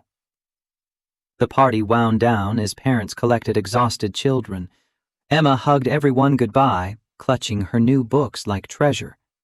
When only the 3 of them remained, she looked between Daniel and Victoria expectantly. Can Miss Victoria help with cleanup? If she wants to. Daniel turned to Victoria. You don't have to. I'd like to. They collected paper plates and streamers, broke down tables, restored the pavilion to its original state. Emma chattered the whole time about which Narnia book she'd read first and whether Aslan was real. Victoria engaged seriously, debating the merits with The Magician's Nephew versus The Lion, the Witch, and the Wardrobe. When everything was packed, Emma yawned hugely. Tired, kiddo? Maybe a little. Victoria knelt down to Emma's level, brushing grass from her hair. Thank you for inviting me. I had a wonderful time. Will you come to dinner at our house sometime? Not for work, just for fun. The invitation was innocent, devastating. Victoria glanced at Daniel, who nodded permission. I'd love that. We'll find a time. Emma hugged her again, then climbed into Daniel's car, already half asleep. Victoria walked him to the driver's side, voice low. Your daughter is extraordinary. Takes after her mother. And her father. Don't sell yourself short. She kissed him quickly, aware of Emma possibly watching through the window. See you soon. Daniel drove home with Emma dozing in the back seat, heart full in ways he'd forgotten were possible. The apartment felt warmer when they arrived, less like a way station and more like a home. Monday morning, the gossip started. Daniel arrived to find clusters of employees whispering, conversations stopping when he passed. At 10, Richard Walsh appeared at his office door, expression grim. "We need to talk. Conference room. Now." Daniel followed, dread pooling in his stomach. Walsh closed the door, turned to face him with crossed arms. "Is it true you're involved with Victoria Bennett? The HR notification should have kept this confidential." Daniel kept his voice level. "That was disclosed to HR as required. It's being handled appropriately." "Handled?" Walsh's laugh was bitter. "Do you have any idea what you've done? The board is already questioning Victoria's judgment. Half of them think she's too soft. The other half think she's overcompensating for being Robert's daughter. And now you, an employee she promoted after rescuing from a bar, are dating her?" The way Walsh framed it made everything sound sordid. Daniel's hands clenched. "Our relationship doesn't affect my work or the company." "Doesn't affect? You got a 40% raise and a senior position 2 weeks after she brought you to her house. How do you think that looks?" "It looks like I earned a promotion based on 7 years of excellent performance that was previously overlooked. That's not how the board sees it." Walsh's voice dropped. "There's a meeting this afternoon. Emergency session. They're questioning whether Victoria's personal entanglements compromise her ability to lead." The weight of it hit like a physical blow. Daniel had known there would be complications, but this? Victoria's position threatened because of him? This was worse than he'd imagined. What do they want? Probably for you to resign, or for Victoria to end the relationship. Something to prove she prioritizes the company over personal interests. And if we don't? Then they force a vote on her leadership. She loses, she's out. The company her father built goes to someone else. Daniel left the conference room feeling gutted. This was exactly what Victoria had feared, the cost she'd tried to protect him from. His phone buzzed. "Victoria. Board meeting moved up to 2 p.m. I'll handle it." He wanted to call her to coordinate a response, but his calendar showed back-to-back client meetings through lunch.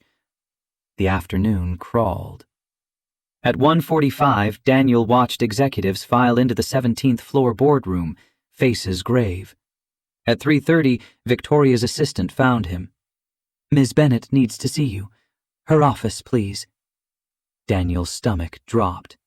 He climbed the stairs instead of taking the elevator, needing the time to prepare for whatever was coming. Victoria stood at her windows, back to the door, shoulders rigid. "How bad is it?"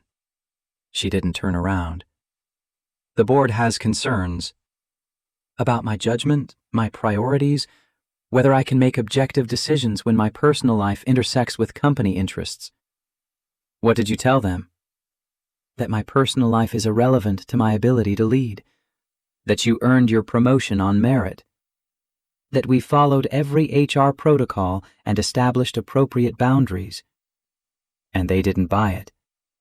3 board members are calling for a vote of no confidence. If that succeeds, I'm out as CEO. Daniel moved closer, close enough to see her reflection in the glass. "So we end it. We tell them it's over, that you made a mistake, that it won't happen again." Victoria turned finally, eyes fierce. "I'm not ending it. I spent 2 years being what they wanted, proving I could be cold enough, tough enough, man enough to run this company. I'm not sacrificing the first real thing I've felt in years because they're uncomfortable with my humanity." Then what do? We fight. She moved to her desk, pulled out a file. "I've been documenting everything. Your performance metrics over 7 years. The promotion recommendations from previous supervisors. The analysis showing your Henderson deal will generate $3 million in revenue. Every piece of evidence that your advancement was earned, not given." That won't be enough. They want blood.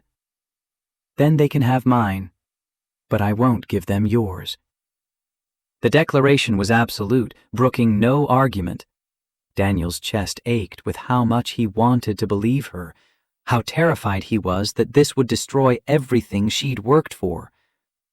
"Victoria, if this costs you the company, then it costs me the company." She crossed to him, taking his hands. "My father told me success without connection is just expensive loneliness. I didn't understand until you, but I do now. And I'm not going back to being the Ice Queen because it's easier. Even if it means losing everything, especially then. Because what's everything worth if I lose myself in the process?" Daniel pulled her close, feeling her heart hammer against his chest. This was the moment, the cliff edge where they either jumped together or stepped back to safety. "What do you need from me?" "Stand with me. Let me fight for us. Trust that we can survive this." The ask was simple and enormous. Daniel thought about Emma's drawing, 3 stick figures almost touching, about Laura's final request to stay soft, stay open to joy, about Victoria on the terrace saying, "I see you," like it was the most important thing she'd ever admitted. "Okay, we fight." Victoria's breath shuddered out in relief. "Thank you." They stood there in her office as the sun set over Atlanta, holding each other against whatever storm was coming. Outside, the board was plotting. Office gossip was spreading. Forces were aligning to tear them apart. But in this moment, they were together, and that had to be enough. Daniel's phone buzzed. "Emma. Daddy, when are you coming home? I want to show you my Narnia drawing." He showed Victoria the text. She smiled despite everything. "Go. Be with your daughter. I'll handle the board fallout tonight. Call me if you need anything. I need you to trust this is worth fighting for." "I do. I promise." One more kiss, desperate and fierce. Then Daniel left before his resolve could crack. The elevator ride down felt like descent into cold water. Employees avoided eye contact, aware of the drama unfolding above their heads. Mrs. Patterson was reading to Emma when Daniel arrived home. His daughter looked up, face lighting. "Daddy, look what I drew!" The picture showed Aslan with a magnificent mane, Lucy and Edmund beside him. In the corner, carefully rendered, were 3 small figures that looked suspiciously like Daniel, Emma, and Victoria. "This is beautiful, sweetheart. I put us in Narnia, because we're going on an adventure too." The innocence broke something in Daniel's chest. Emma had no idea that her adventure might implode before it really started, that adult complications could poison something she saw as simple and good. He tucked her into bed with promises to read more Narnia tomorrow. Mrs. Patterson lingered at the door. "You look troubled." "Work complications." "The Victoria kind?" Her perceptiveness was unnerving. Daniel managed a weak smile. "Yeah. That woman looks at you like you hung the moon, and you look at her the same way. Whatever the complication is, seems worth fighting for." "I hope you're right." After Mrs. Patterson left, Daniel paced the apartment, too wired to sleep. His phone stayed silent. No updates from Victoria, no emergency calls. The waiting was torture. At midnight, a text finally arrived. "Board meeting tomorrow, 10 a.m. They're forcing the vote. I'm prepared." Daniel's response was immediate. "What can I do?" "Be ready to testify if needed. Bring documentation of your work history." He spent the rest of the night pulling files, organizing performance reviews, building a timeline that showed consistent excellence long before Victoria's promotion. If they wanted evidence, he'd bury them in it. Morning came gray and cold. Daniel dressed in his best suit, the armor of professionalism. Emma noticed his tension over breakfast. "Big day again?" "Very big." "You'll be okay, Daddy. You're the bravest person I know." The faith nearly undid him. Daniel hugged her tight, breathing in strawberry shampoo and innocence. "Love you, Em." "Love you too. Tell Miss Victoria I said hi." At the office, the atmosphere was funeral. Hushed conversations, worried glances. Everyone knew what was happening on the 17th floor. Daniel settled at his desk with his documentation, waiting. At 9:45, Victoria's assistant appeared. "The board requests your presence. Conference Room A." Conference Room A, Daniel gathered his files and climbed the stairs. The executive conference room was packed. 12 board members, Richard Walsh, the head of HR, several senior VPs. Victoria sat at one end of the table, expression composed but eyes showing strain. Mr. Harper, the board chairman, a silver-haired man named Theodore Preston, gestured to the empty chair beside Victoria. "Thank you for joining us. We have questions about your relationship with Ms. Bennett and the circumstances of your recent promotion." Daniel sat, acutely aware of the hostile energy in the room. "I'm happy to answer anything." Preston opened a folder. "You've worked here 7 years. For the first 4, you received regular promotions. Then nothing for 3 years, during which your wife was ill and subsequently passed away. Correct?" "Correct." "Then 2 months ago, Ms. Bennett offers you a senior position with a 40% salary increase. 2 weeks prior to that promotion, you were observed driving Ms. Bennett home from a bar where she was intoxicated. Would you characterize that sequence of events as coincidental?" The implication was clear. Daniel kept his voice level. The promotion was based on 7 years of consistent performance, as documented in my reviews from multiple supervisors. Ms. Bennett offered it in acknowledgement that my advancement had been unfairly blocked. By whom? By her. She's admitted as much. Murmurs rippled through the board. Preston's eyes sharpened. "So you're confirming that Ms. Bennett acknowledged discriminating against you, then compensated for that discrimination with an outsized promotion while beginning a personal relationship?" The framing made everything sound calculated, transactional. Daniel glanced at Victoria, who gave a small nod. Permission to speak freely. "Ms. Bennett didn't discriminate. She held me to a higher standard because she was overcompensating for concerns about favoritism. When she realized that overcorrection was itself unfair, she made it right. The promotion was earned. Our relationship developed separately after professional boundaries were established." Preston wasn't buying it. "Mr. Harper, you're a widower with a young daughter, facing significant financial hardship. Mrs. Bennett is a wealthy CEO. The power imbalance alone makes any relationship ethically questionable." Victoria leaned forward, voice cutting. "The power imbalance exists because I'm the CEO, not because I'm pursuing Daniel. We followed every HR protocol, we've established boundaries, and frankly, my personal life isn't the board's concern unless it impacts company performance." Preston's smile was cold. "Your personal life became our concern when it undermines confidence in your leadership. 3 board members have called for a vote of no confidence. Unless you can demonstrate that this relationship doesn't compromise your objectivity, we proceed with that vote this afternoon." The room went silent. Daniel's hands clenched under the table.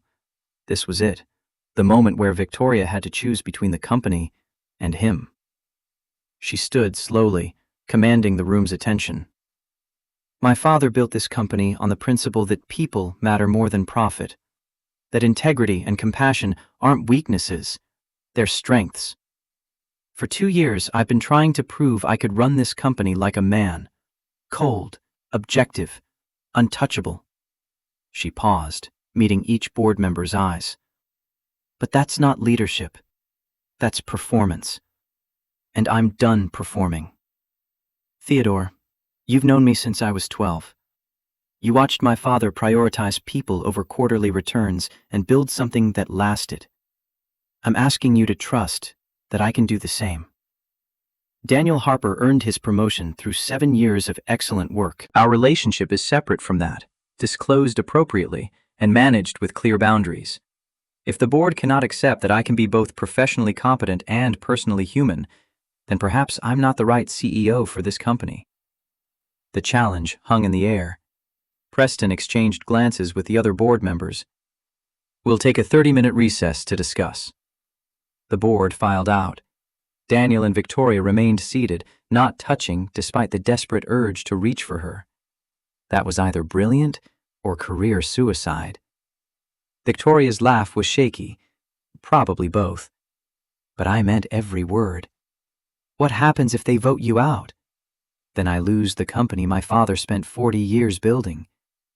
But I keep my integrity. And you. She finally looked at him directly. I choose you, Daniel. Whatever they decide, I choose you. The words settled in his chest, heavy and precious. Before he could respond, the board returned. Preston's expression was unreadable. We've reached a decision. The vote of no confidence will not proceed at this time. Relief flooded Daniel's system. Victoria's shoulders dropped slightly. However, Preston continued. This board requires accountability. Ms. Bennett, you will recuse yourself from all decisions directly affecting Mr. Harper's employment, compensation, or advancement. Mr. Harper will report to CFO Walsh going forward. Additionally, we expect quarterly updates on company culture and HR compliance. Any perception of favoritism or ethical compromise will result in immediate review. Victoria nodded, face composed. Understood. The board meeting is adjourned. They filed out, leaving Daniel and Victoria alone in the vast conference room. She turned to him, eyes bright with unshed tears. We did it. We actually did it. You did it. That speech was terrifying, but necessary. She stood, moving to the windows. They're going to watch us like hawks now. Any mistake, any appearance of impropriety, and they'll use it as ammunition. Then we don't make mistakes. Victoria turned, managing a smile. You make it sound simple. It's not. But you're worth the complexity. She crossed to him finally, taking his hands. I meant what I said in there. I choose you. Every day, I choose you. Daniel pulled her close, feeling the tremor in her shoulders. The words he'd been holding back for weeks pushed against his teeth, demanding release. I love you. Victoria went still, then pulled back to look at his face. What? I love you. Not because you promoted me or gave me stability. Because you see me. Because you're brave enough to be human in a world that punishes vulnerability. Because when Emma talks about you, she lights up like your magic. Tears spilled over Victoria's cheeks. I love you too. God, I love you too. They kissed there in the conference room, not caring if anyone saw, past the point of pretending this was casual or convenient. When they broke apart, both were crying. Victoria wiped her eyes, laughing. This is wildly unprofessional. Probably. Worth it, though. Definitely worth it. They left the conference room together, heads high, prepared for whatever whispers followed. The board might watch them, the office might gossip, but they'd survived the first real test, and that had to count for something. Daniel returned to his desk to find an email from Richard Walsh. My office, please. The CFO looked tired when Daniel arrived, gesturing to a chair. Hell of a morning. That's one way to put it. Walsh leaned back, studying Daniel carefully. I'm supposed to supervise you now. Keep everything above board. Make sure there's no favoritism. You understand what that means? It means I work twice as hard to prove I deserve to be here. Good. Because I'll be watching. Not to sabotage you, Harper, to protect you. Victoria's got a target on her back now. The board won't hesitate to use you as ammunition if they see an opening. I understand. I hope you do. Because what you two have, it's either brave as hell or the stupidest thing I've ever seen. Walsh's expression softened slightly. For your sake, I hope it's the former. Daniel left feeling the weight of expectation settle across his shoulders. This was the cost of choosing connection over convenience. every decision scrutinized, every success questioned, every misstep magnified. But when he texted Victoria later, "We survived," and she responded with a heart emoji followed by, "Choose you too," the cost felt manageable. That night, Emma asked over dinner if everything was okay with Miss Victoria. "It is now, sweetheart. We had some work complications, but we figured it out." "Good. I like her." "She makes you happy." The simplicity of 8-year-old logic was clarifying. "Yes, Emma. She makes me very happy." "Then that's what matters, right?" "Right." Emma returned to her spaghetti, satisfied. Daniel watched his daughter eat, thinking about choices and consequences, and the terrifying privilege of building something new without forgetting what came before. His phone buzzed. "Victoria. Dinner Friday? I'll cook, or attempt to cook. Fair warning, my culinary skills are questionable." Daniel smiled, typing back. "Emma wants to know if she can come too. Says you need supervision." The response was immediate. "Absolutely. Tell her I need all the help I can get." He showed Emma the text. She squealed, already planning the menu. Daniel leaned back in his chair, watching his daughter's enthusiasm, and felt something like peace. They'd fought for this, survived the board's scrutiny, the gossip, the complications, and now they got to see where it led. Whatever happened next, at least they'd face it together. 2 weeks after the board meeting, Victoria was coming to their apartment for the first time. Emma had been planning the menu all week, insisting they make homemade pizza because that's what families did. The doorbell rang at exactly 6. Victoria stood there holding groceries, looking nervous. "I brought pizza toppings. Wasn't sure what Emma liked, so I got options." Emma appeared at Daniel's elbow, grinning. "Hi, Miss Victoria. Daddy's been cleaning for 3 hours." They made pizza together in the narrow kitchen, Emma directing operations like a tiny chef. Victoria proved terrible at tossing dough, sending it splattered against the ceiling. Emma dissolved into giggles. The pizza was lopsided and burned on one edge. Exactly right. After dinner, Emma announced she needed to finish homework and disappeared to her room with purpose. Victoria met Daniel's eyes across the table. "I think we've been dismissed." They moved to the couch. Victoria tucked herself against Daniel's side. "I want to talk to Emma. Properly. About us. About what this means. About whether she's truly comfortable with me being part of your lives. You don't need her permission. Yes, I do. She was here first. Laura was her mother. Emma deserves a voice in that decision." Emma's door opened. She emerged carrying her newest drawing, 3 figures holding hands under stars. "I finished this tonight. It's you and Daddy and me. We're a constellation." Victoria took the drawing with reverent hands. "This is beautiful, Emma. Do you like being in our constellation?" "Very much. Actually, I was hoping we could talk about that. Just us, if that's okay." Emma glanced at Daniel, who nodded. They disappeared down the hall, closing the door. Daniel sat on the couch, heart hammering, trying not to eavesdrop. 20 minutes later, Emma's door opened. His daughter emerged first, eyes red but smiling. Victoria followed, holding Emma's hand, tears tracking down her cheeks. "Daddy, Miss Victoria wants to ask me something important." They settled on Emma's bed, Daniel beside his daughter, Victoria kneeling on the floor at Emma's eye level. "Emma, your dad and I care about each other very much. I know I can never replace your mom. I would never try to. But I was hoping, if you're comfortable with it, that I could become part of your family." Emma studied Victoria with those 2 old eyes. "Do you promise not to leave?" "I promise, with everything I am."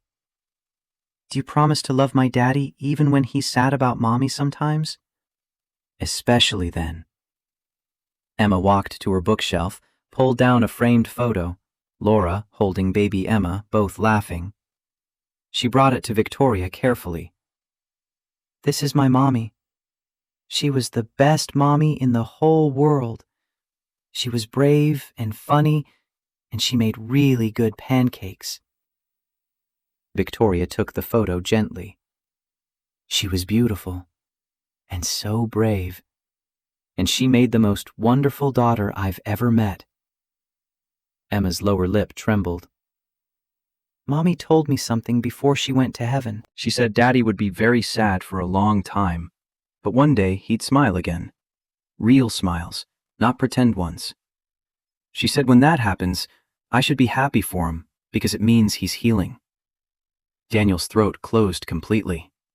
You make Daddy smile for real now, not the pretend smiles he did for 2 years. So I think Mommy would like you. Victoria was openly crying. I hope so. I hope she knows I'll take care of both of you. Emma set the photo down, then threw her arms around Victoria's neck. You can be part of our family, but I need to call you something other than Miss Victoria, because that's too long and too formal. What would you like to call me? Emma pulled back, considering. Can I think about it? Of course. Emma turned to Daniel. Are you going to marry her, Daddy? Daniel looked at Victoria, who'd gone very still. Would you want me to? Emma nodded firmly. Families stay together. That's how it works. Victoria's hand found Daniel's. Is that something you'd want? More than anything. Good. Emma squirmed free. If you get married, will we live in the big house or stay here? Victoria wiped her eyes, laughing. We'll figure that out together. All 3 of us. All 4, don't forget the baby. Daniel and Victoria froze. What baby? Emma rolled her eyes. The baby you're going to have, duh. All families have babies eventually. Victoria's laugh was slightly hysterical. One step at a time, sweetheart. Later, after Emma was asleep, Daniel walked Victoria to her car. She leaned against the driver's door, pulling him close. Your daughter just gave us her blessing. She did. How do you feel? Terrified? Grateful. Like I just made a promise I'll spend the rest of my life keeping. You already keep your promises. That's who you are. I love you. God, I love you both so much. We love you too. All of our constellation. Inside, Daniel checked on Emma. She stirred, half awake. Daddy? Is Victoria gone? Just for tonight. She'll be back. Good. I decided what to call her. Yeah? What's that? Emma's smile was sleepy. I'll tell her next time. It's a surprise. 14 months later, Christmas morning. The house was neither mansion nor cramped apartment. 3 bedrooms in Decatur, with a yard and a kitchen that fit 2 people comfortably. They'd bought it together 6 months ago, started fresh in a space belonging to all of them. Daniel woke to footsteps thundering down the hall. Emma burst through the bedroom door at 7 a.m. Mom! Dad! Santa came! The name had settled naturally 3 months after the blessing conversation. Just Mom, like it always was. Victoria stirred beside him, 6 months pregnant. She pressed a hand to her belly. Your daughter has impeccable timing. Our daughter, and yes, she does. They followed Emma downstairs. The tree they'd decorated together sparkled, presents spilling beneath. Emma dove into the chaos with 9-year-old focus. Daniel started coffee. Victoria joined him, leaning against the counter, one hand on her belly, where their son was already making his presence known with aggressive kicks. How are you feeling?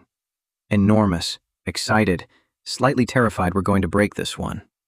We didn't break Emma. We won't break him either. Emma appeared holding a photo ornament, their small wedding ceremony 8 months ago. 20 people at the Botanical Gardens. Simple vows, no fanfare. That was a good day. The best day. Emma hung the ornament prominently. Can we make pancakes now? Sunday tradition, even on Christmas. Victoria had learned Laura's exact recipe over months of practice. Now she made them from memory, the three of them moving around the kitchen in comfortable choreography. The photo shelf told their story. Laura's picture in silver frame, Daniel and Victoria's wedding photo beside it, Emma's school pictures, ultrasound images of the baby arriving in 3 months. After breakfast, Emma distributed gifts with military precision. Daniel had found Victoria a first edition of her favorite book. She'd gotten him noise-canceling headphones. Emma opened books and art supplies and the dollhouse she'd dreamed about since summer. The final present was small. Emma handed it to Victoria, suddenly shy. "This is from me, for the baby." Victoria unwrapped it slowly, a fabric square with uneven stitches spelling "Little Brother," surrounded by stars. The constellation theme carried forward. "Emma, this is beautiful. I made it so he knows he's part of our constellation too, even though he's not here yet." Victoria pulled Emma into a fierce hug. "Thank you, sweetheart. This is perfect." Later, Daniel and Victoria stood at the kitchen window, watching snowfall. She leaned back against his chest, his arms circling her and the baby both. "A year ago, I was alone in that mansion, wondering if I'd ever feel anything real again. A year ago, I was drowning in debt, wondering how to give Emma any kind of future. Look at us now." They watched their daughter play, feeling the baby move between them. The house smelled like pine and cinnamon. Christmas music played softly. Daniel thought about Murphy's bar, the decision to help a stranger who'd been cruel to him, how that single choice cascaded into everything that followed. Victoria turned in his arms, kissing him softly. "Thank you." "For what?" "For seeing me. For not leaving me in that bar. For fighting for this when it would have been easier to walk away. Thank you for giving me a reason to stop just surviving. For loving Emma like she's yours. For choosing us every day. Always. Every single day, I choose you." Emma called from the living room, needing help with dollhouse assembly. They moved together, Daniel holding pieces steady while Victoria read instructions and Emma directed. A family. Imperfect, complicated, built from grief and grace and the terrifying choice to try again. Later, Daniel found Emma's drawing from that first dinner, the constellation of 3 figures. She'd added a 4th star, smaller but bright, labeled Baby Brother. He hung it on the refrigerator beside the ultrasound photo. That afternoon, after Emma crashed on the couch in a sugar coma, Daniel and Victoria sat by the fireplace. 4 stockings hung from the mantel: Daniel, Victoria, Emma, and a small one labeled Baby Harper Bennett that Emma insisted they hang, even though its owner wouldn't arrive until March. Victoria's hand rested on her belly. "He's going to be a soccer player. These kicks are aggressive." Like his sister was. The mention of Laura no longer carried sharp pain. The grief was still there, would always be there, but softened by time and new joy that didn't diminish what came before. "I hope Emma tells him about her, when he's old enough." "She will. She's already planning the stories. About how brave Laura was, how much she loved you both, how she wanted you to be happy. She'd like you, you know, Laura. She'd appreciate how you love Emma, how you honor her memory while building something new." "I hope so. That matters to me more than you know." They sat watching the fire, listening to Emma's soft snores. Outside, the neighborhood glowed with Christmas lights. Daniel's phone buzzed. Richard Walsh. "Merry Christmas to your family. P.S. Tell Victoria the Q4 numbers are strong. She earned this." He showed Victoria. She smiled, the old tension around board politics mostly gone. They'd proven themselves over 14 months, exceeded every metric. The board still watched, but with grudging respect instead of hostile scrutiny. "Next year, we'll have a baby at Christmas. Emma will be 10. You'll be CFO if Walsh's retirement goes through." "That's not confirmed. It will be. You earned it." She squeezed his hand. "We both earned this. All of it." Emma stirred, half awake. "Is it time for Christmas dinner yet?" In a couple hours, sweetheart. Can we invite Mrs. Patterson? She shouldn't be alone on Christmas. Of course we can. They called Mrs. Patterson, who accepted with delight, the house filled with cooking smells and Christmas music and laughter. Mrs. Patterson arrived bearing sweet potato casserole, immediately getting pulled into Emma's orbit for a dollhouse tour. This was family. Not the perfect magazine version, but the real kind. Messy and loud and full of love earned through choosing each other every single day. As the sun set, Daniel looked around the table. Emma between him and Victoria, Mrs. Patterson chatting, food spread across the table they'd picked out together. Laura's photo visible in the next room. Honored, but not haunting. Before they ate, Emma raised her juice cup solemnly. To family, the ones who are here and the ones watching from heaven. To choosing each other every day. Daniel raised his glass, throat tight. To family, to choosing each other. They clinked glasses and dove into dinner. Outside, snow continued falling. Inside, the house glowed warm, full of voices and laughter, and the ordinary magic of people who'd found their way to each other through darkness. Later, after Mrs. Patterson went home and Emma was in bed, Daniel and Victoria stood in the nursery doorway. Pale blue walls, a crib waiting, shelves filling with books and toys. 3 months. 3 months and we'll have a son. Are you scared? Terrified. You? Absolutely. But we'll figure it out. We always do. She turned into his arms. All the complications they'd survived, the board fight, the office gossip, the terrifying vulnerability of building something new, had led here, to this house, this family, this future they were creating one choice at a time. They checked on Emma one last time. She slept peacefully, surrounded by treasures, her constellation drawing on the nightstand. The fabric square for her brother sat folded beside her bed, waiting. In their room, they climbed into bed. Victoria settled against his chest the way she had that first night on his couch. Thank you for all of this. Thank you for seeing me, for not giving up when it got hard. Never. I choose you, Daniel Harper, every single day. And I choose you, Victoria Harper, every single day. They drifted towards sleep, the house quiet, their family safe and whole. Outside, the world lay transformed, clean and new, full of possibility. Daniel's last thought before sleep was gratitude. For the bar rescue that started everything, for Emma's wisdom, for Victoria's courage to choose connection over convenience, for second chances and new beginnings, and the terrifying privilege of being truly happy. On the mantel, 4 stockings hung in a row, proof that choosing each other every single day was enough to build a life worth living.